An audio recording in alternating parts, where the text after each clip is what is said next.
falar sobre os termos estatísticos usados em revisões sistemáticas Cochrane?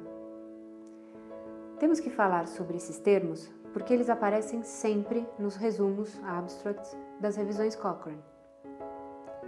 Nos resumos para leigos, Plain Language Summaries, é bem menos comum ver esses termos. Mas como fazemos traduções tanto do resumo como do resumo para leigos, é importante sabermos traduzir corretamente esses termos. Temos que falar sobre os termos estatísticos no nosso treinamento porque o objetivo é produzir traduções corretas e precisas. O uso de termos estatísticos incorretos na tradução dos resumos da Cochrane pode levar os profissionais de saúde a interpretarem o texto de forma errada, e isso tem consequência na vida das pessoas. Então, vamos trabalhar! Neste vídeo, nós vamos tratar de 4 assuntos: estimativas de efeito de uma intervenção, alguns termos usados em meta-análises, avaliação da qualidade de um estudo e avaliação da qualidade geral da evidência. Estimativas de efeitos. Nos abstracts, veremos com frequência os seguintes termos e abreviações em inglês, descrevendo a estimativa de efeito de uma intervenção: Odds Ratio, ou R, Relative Risk, RR, Mean Difference, MD, Standardized Mean Difference, SMD, Number Needed to Treat, NNT, e 95% Confidence Interval, CI. É importante usar os termos e abreviações corretos no texto traduzido, para evitar que o profissional de saúde interprete equivocadamente os resultados de uma revisão sistemática. Em português, esses termos e abreviações correspondentes seriam razão de chances, OR, risco relativo, RR, diferença média, DM, diferença média padronizada, SMD, e número necessário para tratar, NNT, além do intervalo de confiança de 95%, IC. Veja que em alguns casos, como Odds Ratio, podemos até usar o termo extenso em português, razão de chances. Mas a abreviação deve continuar como no inglês, OR e não RC. O mesmo ocorre para SMD, pois ficou consagrado o uso da sigla em inglês no vocabulário habitualmente usado entre os pesquisadores brasileiros. Em outros casos, a abreviação em português é diferente da abreviação em inglês, por exemplo, IC, para intervalo de confiança, e não CI. Evite usar termos incorretos como esses que vemos com alguma frequência nas traduções produzidas por nossos voluntários.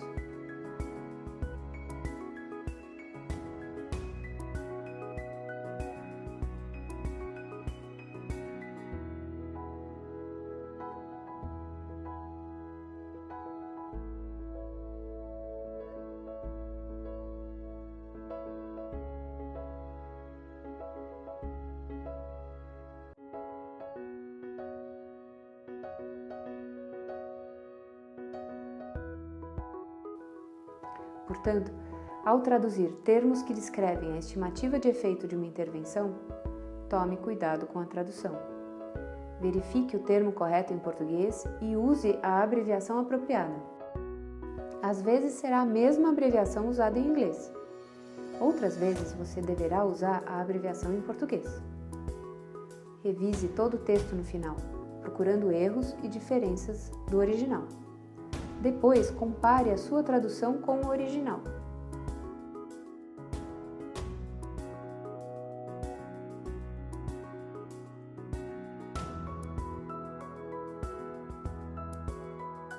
Vamos agora falar sobre alguns termos usados em meta-análises, que é o nosso segundo assunto. Nas meta-análises, podemos usar 2 tipos de modelos de efeito ao combinar os resultados de vários estudos: o modelo de efeitos fixos ou modelo de efeitos aleatórios.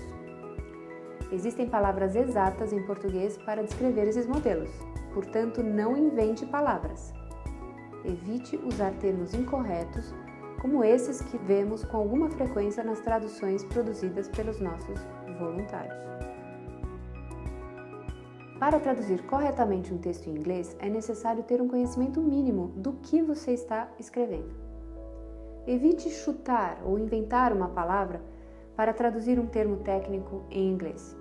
No mínimo, coloque a sua palavra chutada no tradutor automático do Google e veja se de fato esse termo existe. Melhor ainda, procure textos em português sobre meta-análise, modelos de efeito. Você vai rapidamente encontrar as palavras corretas para descrever o que está procurando. Agora vamos falar do terceiro assunto deste vídeo: a avaliação da qualidade dos estudos. Todos os abstracts das revisões Cochrane vão ter um trecho que fala sobre risco de viés dos estudos incluídos. Isso é um termo usado para descrever a qualidade interna ou metodológica dos estudos primários que foram incluídos na revisão sistemática, que na maioria dos casos são ensaios clínicos randomizados. Atualmente, a Cochrane usa um instrumento padrão criado por ela mesma para avaliar o risco de viés, qualidade dos ensaios clínicos. Esse instrumento é o Risk of Bias Tool, instrumento para avaliar o risco de viés. Trata-se de um checklist que avalia 7 domínios ou aspectos de um ensaio clínico randomizado. Existem termos corretos em português para descrever cada um desses domínios. 1. Geração da sequência de randomização. 2.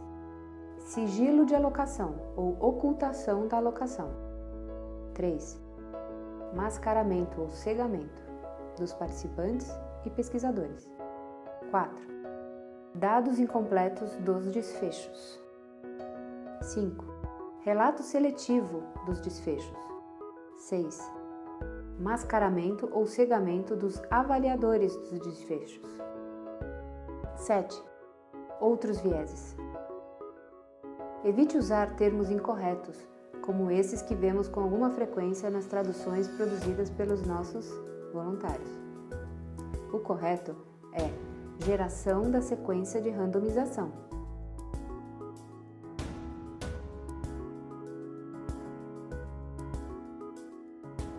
E neste outro caso, foram os avaliadores dos desfechos que foram cegados ou mascarados.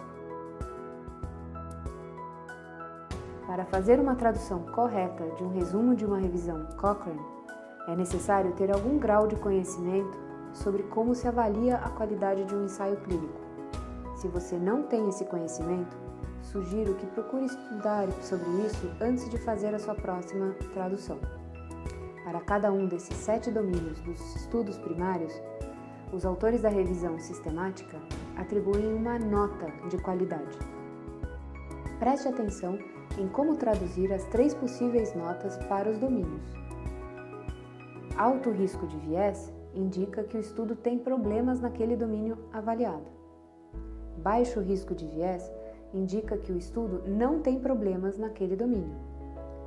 E risco de viés incerto indica que faltam informações, ou os autores ficaram em dúvida e por isso não conseguiram avaliar aquele domínio. Agora vamos falar do quarto e último assunto: qualidade da evidência.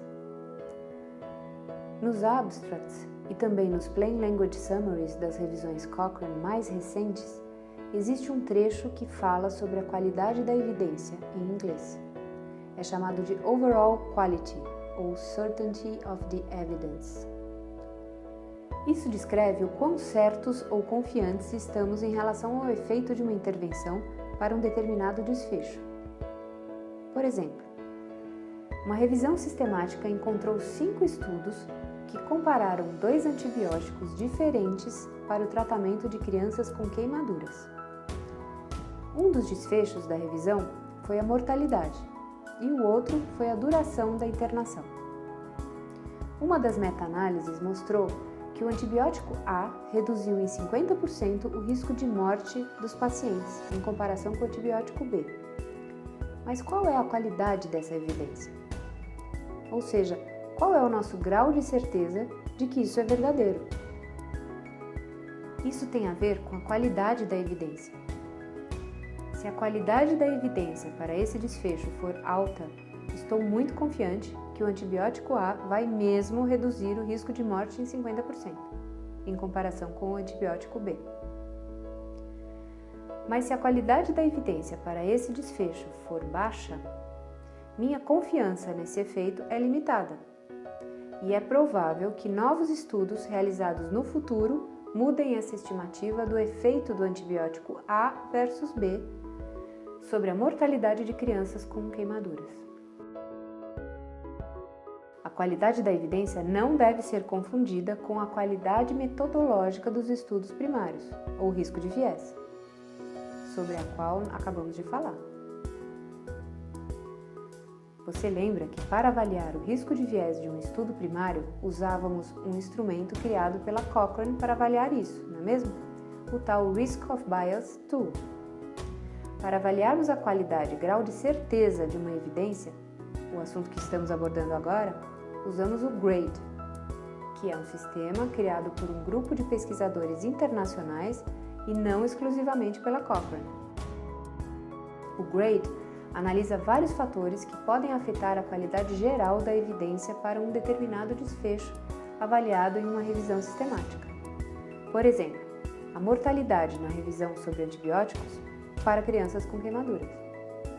O GRADE avalia vários fatores, mas os mais frequentemente citados nos abstracts das revisões Cochrane são limitações metodológicas, risco de viés dos estudos primários, inconsistência, evidência indireta, imprecisão, viés de publicação, magnitude ou tamanho do efeito.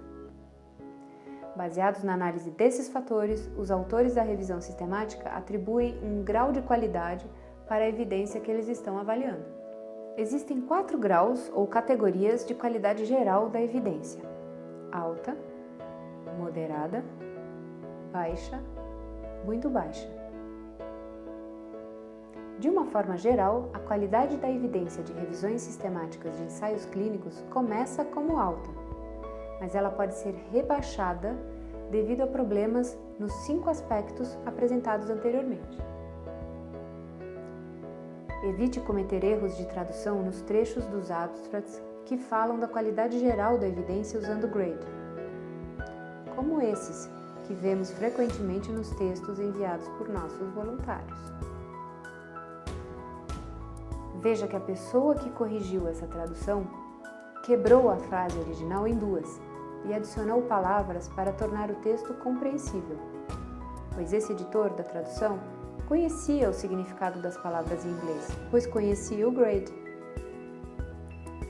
Por outro lado, o tradutor que nos enviou esse texto provavelmente não conhecia o sistema GRADE e simplesmente improvisou a tradução dos termos do inglês para o português, sem se preocupar com o fato de ele ou ela não entender seu significado em inglês. Aqui, novamente, vemos como é importante o tradutor ter algum grau de conhecimento sobre aquilo que ele vai traduzir. Atualmente, todos os resumos das revisões Cochrane têm trechos que falam sobre a qualidade da evidência, usando o GRADE.